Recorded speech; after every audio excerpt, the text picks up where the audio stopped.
now, and we are recording. Welcome everybody. Today is July 17th, 2019. This is the SIG API Machinery bi-weekly meeting.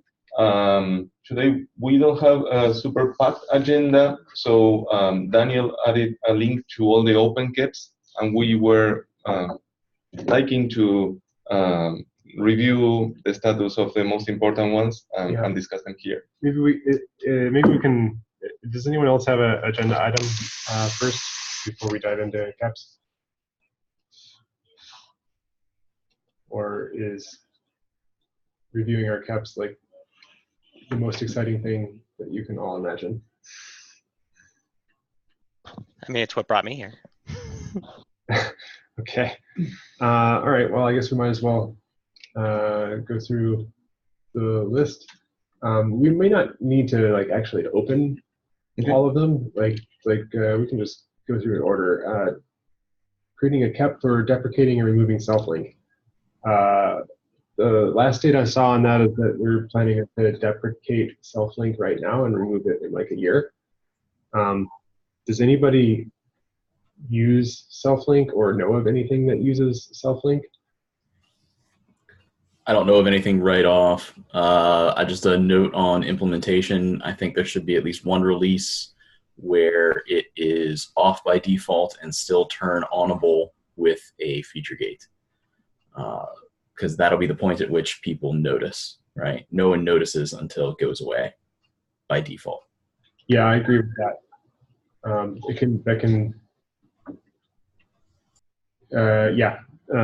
I'll write down an action item for you to make a comment to that effect. How about that? Oh, fancy. Sure. Does anybody else have thoughts on this? Is there any way that we could do it in 2 steps so we don't break anything? Well, we are going to do it in 2 steps, actually. We're going to deprecate it first. Yeah, I think we're fine with breaking people. We just want them to realize they're about to be broken and have a path to say, all right, that was bad. Let me put this back on and react and then try again.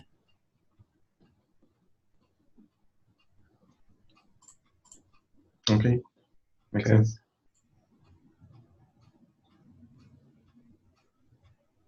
Okay, sounds like nobody has any objections. Does anybody love self-link? My thought about self-link is that it omits the one thing that's actually useful, which is what server did this object come from? And I know at one point when we had been talking about having different path prefixes, there is value in potentially knowing that, but the presence of discovery mostly covers that, right? You want to know where a kind goes, you do discovery. I think self-link predated some of our closed conceptions on discovery, so. Yeah, I actually went on a bit of digging and I found it in the earliest code that I can find. Well, GCP did it, right? And I remember having an offline discussion. It's well, we'll probably use it. Yeah. I think it was added without a clear goal. Just cargo bolting. So what are the odds that we break someone, or sorry, what are the odds that we could figure out who actually uses this before we break them? I am with David Eads on that one. The best way to find out is to break people, break them and give them a escape hatch. Yeah, I'm not sure that we've ever tried to unset a field, but I know the closest thing I can think of is the null empty array fiasco. That was more pervasive because that's typically a serialization framework problem rather than an empty but not set field. Yeah. Okay. Or set empty. All right. I think we've all bashed on self-link enough. Doesn't seem like anybody wants to keep it. Okay. Leave comments if you do. Moving to next one. Next one is work in progress. Add status wiping section to apply cap. Okay, I haven't read this one.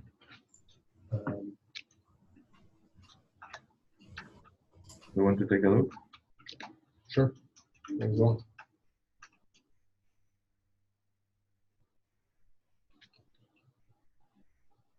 It's from Kevin. This is exhaustively going through the caps is partially a group punishment for not having come up with better agenda items. So keep this in mind. Next time the agenda will be full.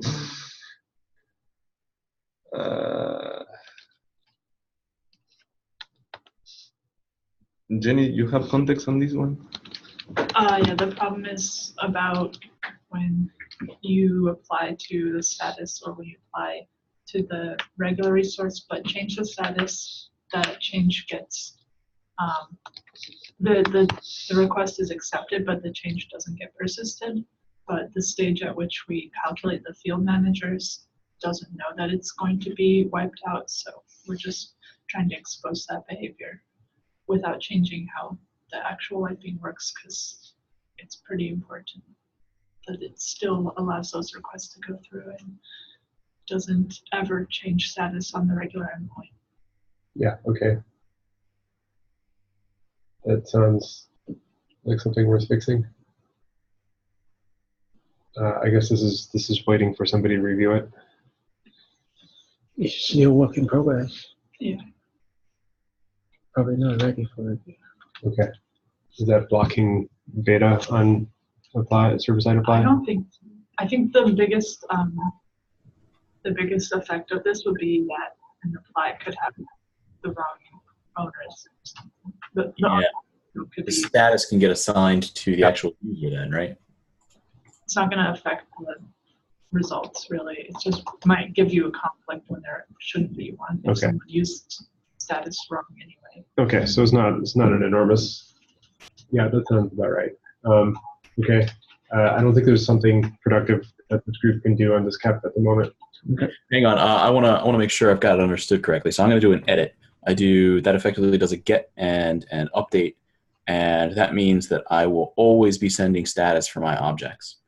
And if I've understood the impact correctly, I am then going to be trying to claim these fields from the controller that actually set them. If you edit the status fields.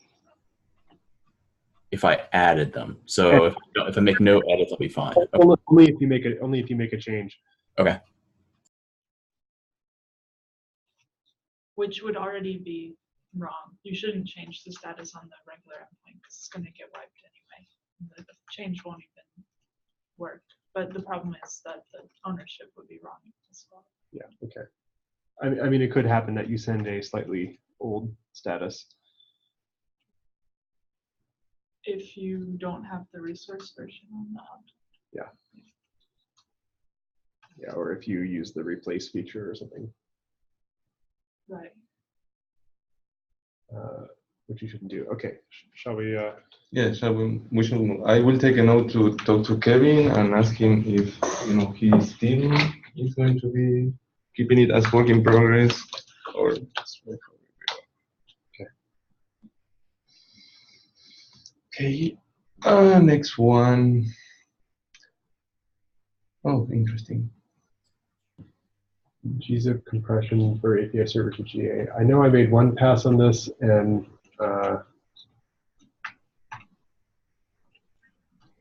Yeah, the implementation merged. We have data from perf. I think the questions would be if anybody has additional comments, we can mitigate it. It's pretty scoped. yeah, I don't object to this. I think. I mean, the measurements at the 5,000 node scale showed it's got about a 25 to 30% regression on P99 at the super largest sizes. And that's just because the way that the 5,000 node clusters work is the workload is entirely within like very close proximity. So GZIP doesn't really actually benefit you if you're on infinite bandwidth connections. At the smaller size clusters, there's really no impact that we could measure.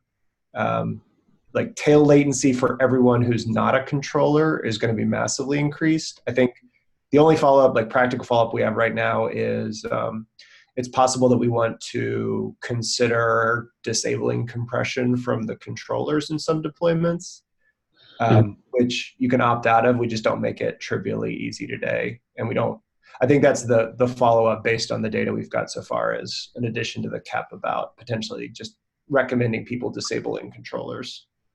Yeah. Okay. Yeah. The one thing that I did say on this, I'm not sure that I was clear enough. And the thought was, like, we have this watch, which is a hanging get, and it like writes a chunk and flushes. And my thought was that chunk could be encoded once and zipped once, and then distributed to everybody who's watching the resource, and that would amortize the cost of doing the compression. Yeah, that's Wojtek's amortized cost of encoding cap too. Yeah, so that's fine. But the difference is that the thing that we're sending is like a wrapper that describes the event, and then the object is encoded in that event. Wojtek's change only caches that inner object, the serialization of that inner object. It doesn't cache the encoding of the entire thing. Part of the reason for that is that different watchers get slightly different events. Depending on the labels that you're watching, an ad for somebody might be an update for somebody else, or so I will say, if like the other approach that we considered for watch was you don't get a lot of benefit if you zip each chunk independently. You get the real benefit when you share a dictionary. Unfortunately, that requires transfer encoding versus content encoding. And so transfer encoding is definitely something you can add to an aware client, but it's work. And in theory, like it might be that the trade-off, like with transfer encoding, you might only send a couple of bytes on the watch event. Like if you preserve the dictionary. So it might be that sharing it. I think that's where I want to be clear, because we might be talking about different things. If we're talking about like a single client, then I absolutely agree. Like sharing a dictionary and not repeating it every time seems right important. But if we're talking about multiple clients, then the cost of like API server only has to pay the cost of compression once, and then each client has to pay the cost in bandwidth. We pay the cost of sending a dictionary each time. So, yeah, but I'll say this is like compression is actually more expensive, and just judging the numbers at the 5,000 level scale, it's a pretty significant bump in terms of latency, just because of the extra time it takes to do the gzipping. And so I'd say it's probably better. I would say we would probably see a worse outcome. It would save bandwidth, but it would cost CPU. And most of our high cardinality watches, well, not high cardinality, high member or high identical watches is actually really is mostly local. Like if you have 5,000 watchers, it's almost certainly nodes or things in the cluster. So my gut, just based on the data we have today, is that we would get less benefit from watch in cluster, and it would probably be a net cost. So given what you're saying, would it make sense to make this like not the default and only enable it from kube control? Well, no, because every single client in the entire world benefits from this, except the core control plane ones in practice. If you've got to go across any kind of congested hop or across an SDN or across any kind of boundary, so it's like the. I see. So are we going to try and turn it off in the core components? I think we'll get a little bit more soak time with it, maybe try around the tuning, and then maybe suggest that a couple of components disable it by default on like informer watches, and then just see what happens. Okay, I just have one more question, which is the compression streamed, or do we have to do like a big compression step and then send it to the user? There is no streaming in Kube even. So we stream when we send it, but there's really, like by the time it we serialized to a buffer in memory for everything across the entire stack. Yeah, I know. We actually stream the gzipping, but in practice, it's probably we're going to hit the chunks that we would have hit for network buffers. Okay, I'm just like, if our measurement is like time to first byte versus time to last byte, streaming versus not streaming might make a difference if we're compressing enough data. Yeah, and that is actually a good point to go investigate. A lot of this is dominated by small effects, and like a lot of we're down to pretty efficient watch behavior, but like gets have a lot of overhead, which is something I was trying to measure just to get a feel for where this is. So we definitely know that this regressed latency at high scale. The suspicion is that it's more CPU use related due to the gzipping than it is to the other effects, but I'll double check that bit. Yeah, okay. I think that's all I had to say on this. Is there anything blocking us from approving this right now? I have a quick question. So how many use cases are there when the client are far away from the server?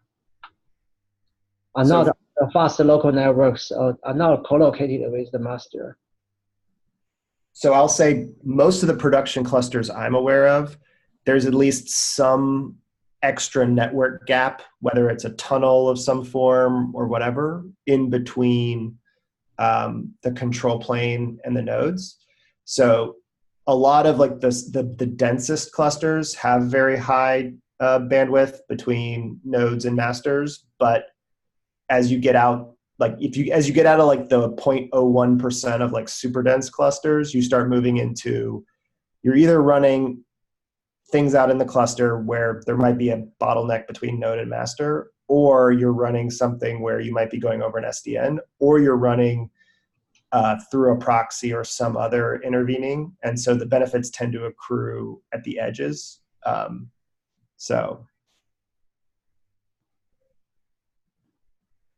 And note, so the key part of the proposal is we only do things over 128 KB. That's a tunable in that we could bump that up even more. The vast majority of requests made by clients that aren't list are below that limit. So it's really just very large lists on clients. And so most of the clients doing very large lists are in the control plane or extensions built outside the control plane.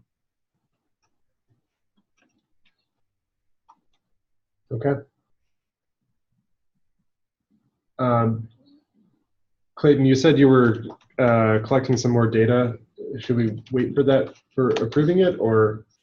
I mean, it's in and merged, and okay. Wojtek wasn't scared enough about the regression. I think we might want to like poke around at the cost, but okay. I don't think there's anything now that says we wouldn't just go to 116 as we are today. Okay, sounds like we'll just approve it shortly. We can always change it. Yep. Okay, cool. Let's go to the next one. Server side GA with 1.16 commitments. Okay. Let's see what you see. Yeah, this was just the API went GA in 115, and then the work items to move the 3 controllers that dealt with informers. Dynamic informers have all been moved to partial object metadata informers. There's a word missing in this title. Server side something to GA? Server side get. Okay. Oh, okay. I thought this was about applied. I'm like, yeah, I was very confused. Okay. Yeah, server side get. Okay. Sorry, please continue. Yeah, so the 116 adds the 2. This is just describing what we're adding, namespace, GC, quota counting. That's all in and merged. Didn't notice anything. We did uncover that if someone in the future does go add a dynamic controller to Kubernetes controller manager that wants to do operations on dynamic resources, then we basically are going to pay a cost where we would have to switch back to the dynamic informer. So I don't know that means we wouldn't, but I would say if someone wants to go add a generic controller that deals with all objects that wants to mutate the object bodies, not just the metadata, we should make it land outside of Kube Controller Manager. And that was the only thing that's not updated in this. Okay. Okay, so we're waiting for one last update. You have a link to the poll in this? I didn't know this landed actually. All three of them should be linked in the notes, but maybe they. Oh, I linked it to the CAP. Yeah. Okay. I linked it to the CAP text. I'll go and link the three into this enhancement request. All right. Next up. Okay.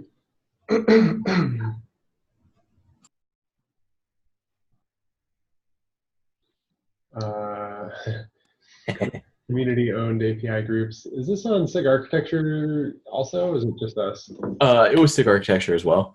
There's been a fair amount of comments here. This is what led to the steering committee call on the 3rd, and we'll be discussing it again on SIG Arch tomorrow, I think. I believe, does everyone here roughly know what this is about? I know Daniel was involved in some of the threads. I know. Okay. Yeah, I think where people are going to come down is like we'll allocate a like x-kates.io for. Yeah, that's what it looked like was going down. I'm completely fine with that. I don't think it affects this design, since this design is only about trying to protect the ones already under API review. And I don't plan to, I see no reason to expand it to include something like x-kates, because that defeats the purpose of x-kates. So obviously I wrote it. I feel pretty good about this. There's an implementation that goes with it. Yeah, I think I was pretty okay with this also. Like, yeah, if we're going to have this big process, we shouldn't let people make APIs that don't go through it, but appear that they did. So, yeah, I probably will wait for discussion in SIG architecture. I definitely agree. But post that SIG architecture call, I'm anticipating this landing for 116. It's on Jordan's list for, must be in for CRDs to GA. And I also see it as that level of importance. So, yeah. Yeah, if anyone has thoughts on this, please make comments. I think it'll probably get discussed tomorrow. Okay, let's defer for tomorrow. Next one is apply scalability cap. Yeah, I don't know what is written here, but I can tell you the current thought. We have the author. Since Antoine is out on vacation, I've been trying to help a little bit yesterday. Basically, server-side apply is a little too expensive. And so the current plan is, so the current plan has a few parts, right? Like we have this library that actually does the apply operations, and we have a serialization format in Kubernetes, like the main repo. And so right now, every time we do anything, there's actually a couple conversion steps, and that ends up being very expensive. So like it's encoded into the API format, or sorry, it starts out as an API object, gets decoded into the intermediate format, and then it's re-put into the format for this other library, which then it does its stuff, returns the result, which is placed into the intermediate format and then encoded into the API format. That is like twice as many conversion things as is necessary.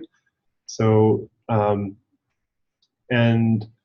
there's also some other downsides, or potential downsides of the current approach, which is like the big managed fields section at the beginning of objects is. I mean, I wouldn't say it's not useful, but I can definitely imagine some people not wanting to see it all the time. So the current plan is, instead of like actually filling out a large structure, we're going to encode it to like an opaque string or an opaque blob of some sort. And that will allow us to do this encode decode step once. It will also allow us to not necessarily decode it unless we want to manipulate it in some way. It's sort of like the raw extension API object we have right now. It requires a two-phased approach to actually decode the contents. So the plan is we'll change to encoding as a string or array of bytes or something, and then in the separate library, we'll actually make the compatible API guarantees with like backwards compatible golden data tests, etc. So that library can optimize its encode decode. Yeah. So, and we believe that part or all of the problem is that the structure is a bunch of little tiny things, which causes a lot of allocations and makes a lot of garbage. Yeah. So, with that said, I started yesterday changing the structured merge and diff library to store these things in a format that's more amenable to serialization. And I think the next step, I haven't talked with Jenny yet, but probably one of us will define a protobuf or a set of protobufs that encode the data types there. And our step will be like encode to proto and either treat that as just an array of bytes or like do a subsequent like base 64 encoding or something. So I had one concern about using proto, and it was serializing that inside of a CRD and then, or a CR, and getting it back for that custom resource. There wouldn't be a way for an easy client to be able to read or manipulate that data. And as I recall it, that's data is how I can explicitly claim ownership. Okay, so yeah, I definitely as part of like if we're going to put the serialization code here, we need to do a good job. That includes like utility that will parse it and write to it. Well, actually, I'm not worried about myself in Go code. Like, yes, we do that in OpenShift. But Go code will be a good library and it'll be easy.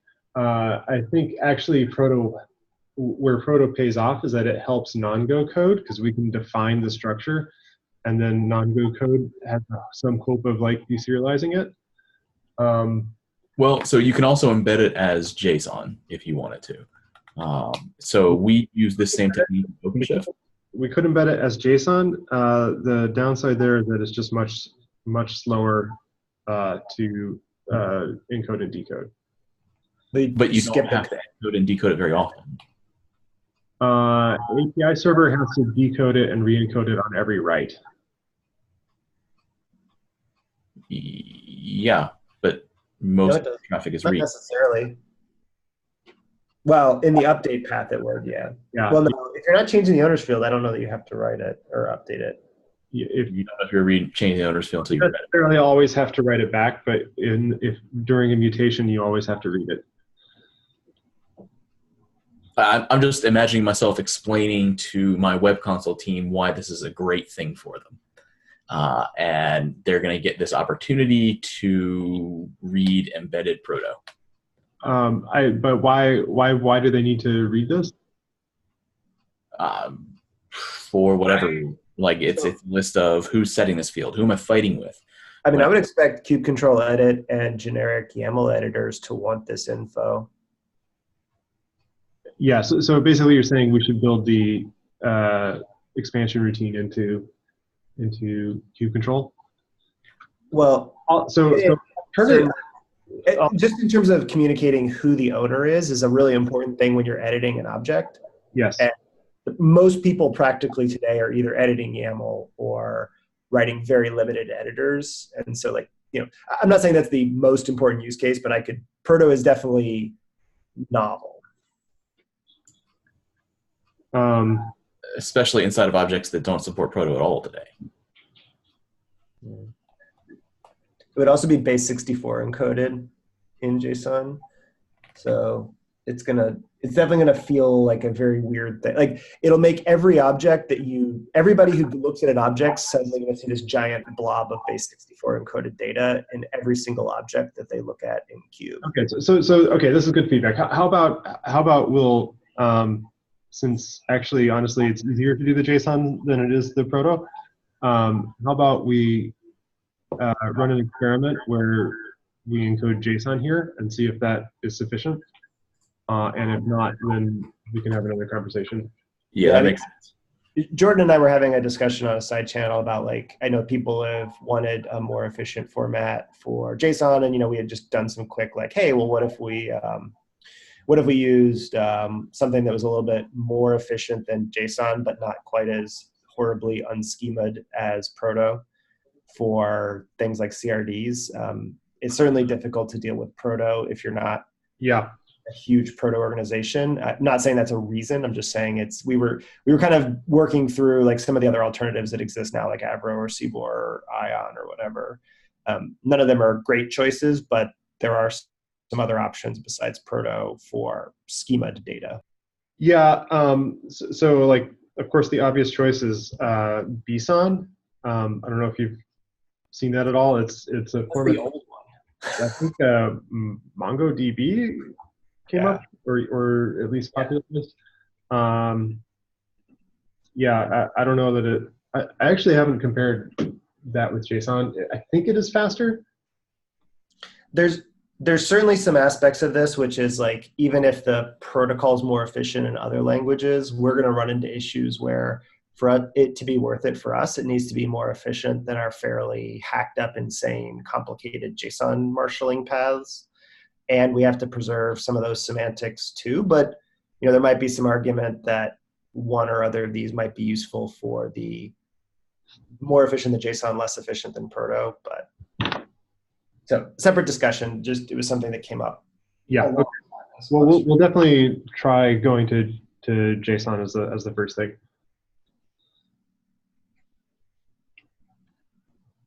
Should we document anything here in the git, or we just? I've been taking notes in the. Yeah, managed fields being viewable by direct editors. We could probably canvas some of the other. Like I don't know how many of the like people who are doing like Eclipse UIs or web editors for YAML, but we could canvas a couple of them and see if any of them would want to use this in a context. It wouldn't be a 100% use case. It might be like it should weigh on us, but not heavily. Yeah, I mean, I can imagine a number of ways of addressing it. Like you can always use, you'd be able to use the server-side dry run to figure out if you have a conflict or not, and who it would be with. I can also imagine adding a content type or something where the server expands this for you. Or maybe it's good enough to just permit like kube control to both expand and compress this data. We can build that into the client Go library. I'm not sure. There's a bunch of options. And I'll note too, so alongside this, like I had taken a quick look, just because I was triggered by this, to go look at some of the efficiency of our update. And I still think there's some decent algorithmic wins possible in the other parts of the update stack. And so like we're about a fourth of our allocations during update come from validation from something completely stupid because of field path. And that has a factor. And I'm pretty sure that there's opportunities in both patch and update to go improve performance. And so if we could get close with this, we might want to just say we can go make update and patch a little bit better. Yeah. Okay. I can definitely live with that. Like encoding and decoding right now in update is less than 3% of allocations when you're not talking about patch. And it's a little bit more time CPU wise, but there's a lot of other things going on in update and patch that are probably way more inefficient than they need to be. Yeah. Yeah, I think if we can get to 30% more allocations with this or something like that, then that's probably enough for the moment. But right now we're not close to that. we're closer to we're more like double or triple, which is not good. So okay, let's go on. We're halfway through and we've still got more cups. Yep. So next one is immutable fields. Yeah, I know. I think the people that we need for this are Jordan and Antoine, and I believe they're both out at the moment. So maybe we should skip this one. Okay. I think the disagreement on the immutable fields one.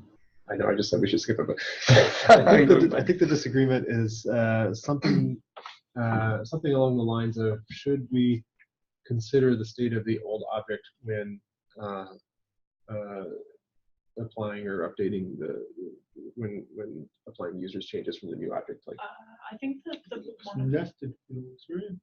I think the problem with this one is also with like treating a list that's empty and null and those. And nested fields, specifically whether or not the immutable only would apply to nested objects. Yeah, should be recursive. So should immutable recursively apply to all children? Yeah, Like, basically. I think clearly yes. Otherwise, it's not useful. I don't know why. Why is that? Well, was like that- you can change the container images, but not the Yeah. list of So containers. Eric, Yeah. You have to go scatter a bunch of immutable tags all over the place if you want to do that. Yes, that should make you feel bad. I mean, if you make it recursive, there's no way to represent that, right? Because you can't make something mutable under something immutable. I mean, podspec is mutable, just parts of it. So putting recursive and mutable on podspec would be confusing. That doesn't represent what our API does. But I mean, list of containers is immutable. You can't add a container. But the Gap in mutable, I think. You may not be able to add the immutable tag, but you can certainly check in your validation routine that somebody can't add a container. Maybe we should actually have, I mean, that's almost like a different requirement, like no addition removal on a slice or fixed size. Yeah, extendable, or yeah, that might be a different requirement. But yeah, I think immutable has to be recursive, otherwise it's not useful. And if that means that you can't put immutable on your top level tag and instead have to scatter it throughout the leaf, like, yeah, that's you can consider making your API such that you don't have to do that. Is this cap about making a specific field, marking it as immutable so that we don't have to do validation on it, or? It's create only fields that can't be changed after creation. Yeah, it's like following the general goal of things that can be checked automatically should be. Like if you have a field that is immutable, yes, you can check it in validation, but that doesn't get you, like, user doesn't necessarily know that unless you also state it in the documentation. You might have bugs in your validation code.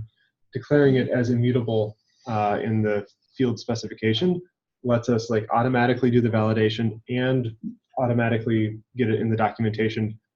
Is much more visible to users and is much more consistent. Does that answer the question? Yes, makes sense. Thanks. Cool. Okay, now let's actually go. Okay. Next one is address config changes in priority and fairness. I'm almost sure that I'm on the hook for this, but I haven't been following. Aaron is for sure there. Yes, you commented 16 days ago, 14 days ago. Unless somebody has more context on this than I do, I think we should go on to the next one. Server-side apply again. Add details on tracking managed fields for admission controllers. Jenny, is that separate from the conversation that we just had, or is that similar? I think it's separate because this is about, I mean, are we going to track it for all admission controllers together, each admission controller, even within? Oh, right. Okay. Yeah. So user does a post or put admission controller tweaks the thing that the user sent do we make that a separate entry in the managed fields list, or do we roll it into the user's state? Right now, we don't do either of those. We don't give it an owner at all unless they change the field user set. Okay. And this one just has documentation. I can't really hear Jenny. Oh, Yeah. sorry. Oh, it is Wait, you become closer. I think this one has limits on how deep we can actually go. We can't really do it because of the scalability Okay. issues. Unless we can fix those. Okay. Is that better? Okay, we already spent a bunch of time on certified apply, so maybe we can. I don't think there's anything. This is not critical to decide for beta? No. Okay. Let's To the next one, which is also server-side apply. Create flag to get managed fields. And that one we did sort of about the blob being was object when we get it. okay. Continue. Update union care. Don't guess and remain discriminated by. Didn't we already discuss? Oh no, this is the union. I think this is the one where the issue was about using the previous object. Oh, yeah, okay. I think that's been mostly resolved. Like now, I don't know. Yeah. Sorry, this one's, you're still breaking up there. Yeah, So this this one's changing how union discriminators work? Yeah, this is the one where there was discussion about whether it's okay to consider the old object when trying to figure out what the user meant with the new object.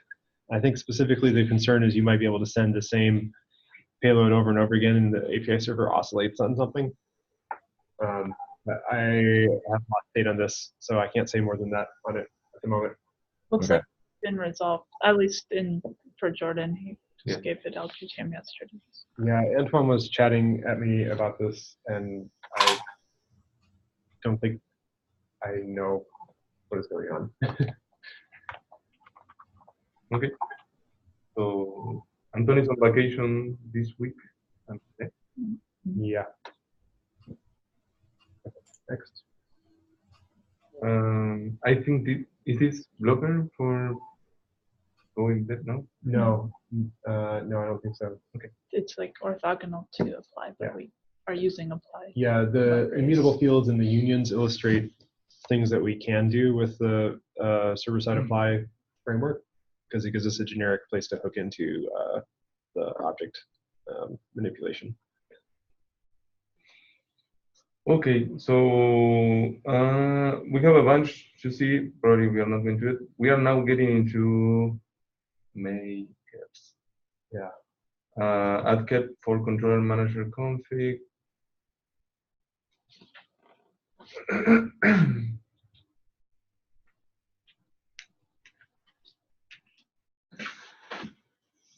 Adding a config file for controller manager. Yes.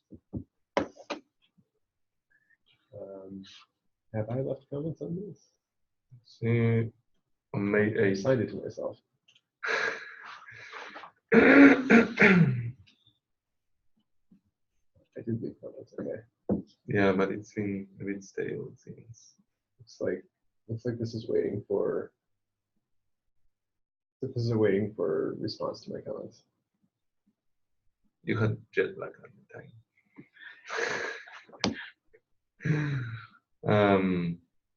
I don't know.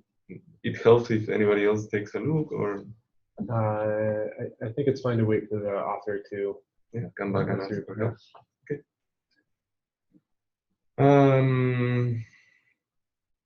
Okay, so next one is add scale targets to CRDs to GA care. I think this one is. Yeah, I can give some quick update on this. So this is, we want to add scale targets for CRDs before we move CRD to GA. Currently, our approach is two steps. One is we are gathering numbers. We're doing scale test, gathering number for CRD to see if we can match the native resource threshold and SL model, which is like for read latency, how many objects can you have when you do a list request, and the latency will be within P99 will be within like 5 seconds. SLO when it's within a namespace, things like that. And we are still gathering more data. So we have a shared, public shared doc. I'm not sure if it's linked here. There are some existing numbers. The second step is to send out a survey to the community, ask for like how people are using their cities, how many custom resources they have, how big their customer objects are, and we are comparing the numbers we have with the use case people having, and see if we are satisfying most of the use case. Yeah, I can add just a little bit of information there. We have already 21 responses to that survey, which is great. Right. And last night I sent an internal one to all the Google teams that are using CRD too. So you're going to get more information there. Make sure. Yeah. One question is our objective. Our objective, I assume, is no better than JSON encoding for native resources as opposed to the proto encoding, right? I want to make sure we're comparing ourselves to the right thing. Currently, we are comparing with the SLO doc we have for native resource, which is saying, like, for nodes, the read request latency will be within 5 seconds when you have 5,000 nodes. I'm not sure what's the number there, but there's a link to that doc. I think for initial GA, we're launching with JSON with the scale that we have. So this is advisory, not this is not a blocker. I think with current data, we're seeing the existing use case mostly satisfied. So we are not like blocking. Okay. The performance not blocking. I think in the future, it's pretty clear that people are going to want to make tons of CRDs, and we're going to have to be competitive with the proto numbers for built-in resources. So I'd say, it's funny. It's like, that's true. Like with 100 or so and like lots of like complex environments, the number one problem I've seen on the masters is Open API, just in general, as some of these comments get to. It's like, my practical thing is we're going to hit the wall on CRDs and Open API before we hit the wall on anything else. We haven't even really seen crazy Open API CRDs. So like, that's maybe it feels like if we wait to go to GA for like all the things we could do, I think people want us to go GA, and those are all, like we went GA with Cube without protobufs, so. The Open API thing we can maybe address by splitting it and not dumping everything into one big document. Well, I don't even know that that's a GA blocker. I was just kind of saying like, like if we think about the things that are blocking, we definitely, there's a factor here where we never set early CRD scale targets, and we're kind of coming in after the fact. I think one thing to keep in mind is if we have to do a lot of work to take it to GA, I would almost argue that's a thing for just scoping down our numbers to fit within a goal. Yeah, that was the point of my question. I just want to make sure we aren't trying to go after an unachievable goal and blocking GA on it. I almost view this as, let's say what the safe numbers are because we've tested them. Yeah. And if we don't work at that, then lower the numbers, and that's what we'll go GA with, and people will yell at us and still get production stuff done. Yeah, we're going to change our targets here, not our code. Redefine success. Yeah. And just to be clear, there's two sorts of scalability. One is having a CRD with many CRs, and the other is having many CRs with a few many CRDs with a few CRs each. And yes, I think different people will want different things. And we're measuring. We are doing evaluation of those. Okay, you're measuring both. Okay, good. Okay, let's. We only have a few minutes left, so. Okay. Kind of getting far down on. So we have still like tend to go. Yeah, let's scan this list and see. Maybe have time for one more. Let's scan this list and see which one it should be. We're here. This will be next. Is Wojtek still working on his serialization thing, that number 924, or is that paused? Yeah, let's pop that one open, and this will be our last one. Well, if he's not working on it, then I'm much more interested in Chow and his storage migration. Yeah, Chow is also out of office. What have you done to all of them? Yeah, I don't know. Kept for avoiding serializing the same object multiple times. I know I reviewed this. Long list of comments. Yeah, I know, David, you looked at this. We had some concerns. Wojtek had a proof of concept and he changed it. I think it's much better, or Okay. it's much less risky than it was.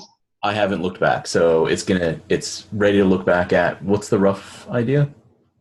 So the rough idea is he's adding to the serialization stuff a function you can implement, as override the serialization, and it takes the default serializer. So that lets him inside the watch cache implement a special kind of object which intercepts the serialization path and caches it. It only involves a few changes in the serialization stack, and so I guess that's good. I can't say I'm super amazingly excited about it. I have the same feeling, which is it's probably going to help, but this is watch cache territory for me, which is we depend on this being fast, but it's a source of concern and complexity. Maybe I think this has less complexity than some of the other hard trade-off components. It's tough because it's what is the win here? Is it for massive clusters? And are we pushing too much on massive cluster performance at the cost of other lower level things that get things out there like GA, et cetera? Yeah, I mean, you would expect the scalability SIG to be focused on one of those things in particular, and I think it's okay for different SIGs to be focused on different things. The issue is, how do we balance that direction with the complexity it leaves behind? Yeah, this one was I feel like there's a lot, the fact that we got a 40% win on protobuf just by looking at some aspects of the problem. I know there's other low-hanging fruit in the stack that may not make as much of a big deal for the huge scale clusters, but would actually make a lot of difference for tail latency at smaller sizes. So.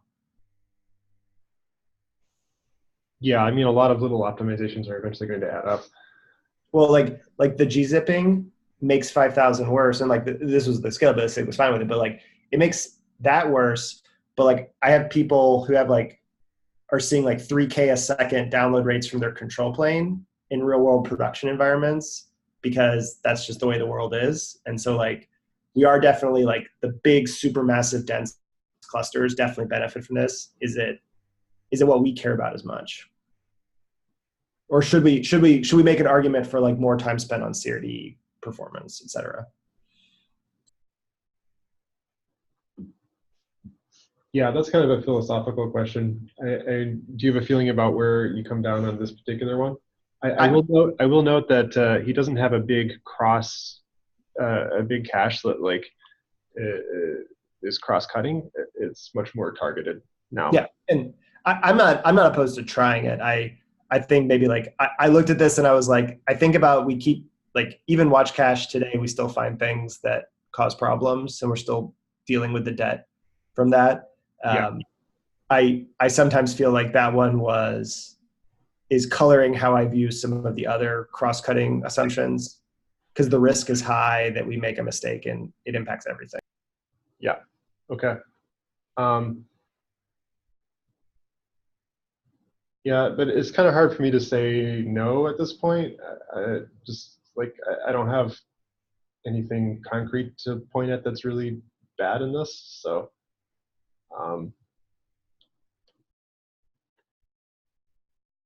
yeah.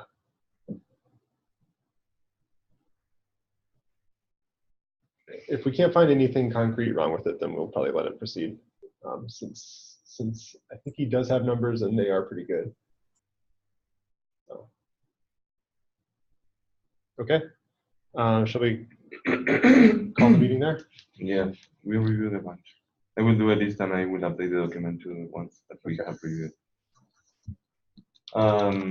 Anything else anybody wants to bring up? We are on time.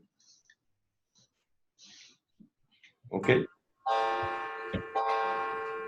Was that on purpose? No, I just have a clock. Very good. Right. Okay, well, have a good rest of your day, everybody. Thank you, and see you in 2 weeks.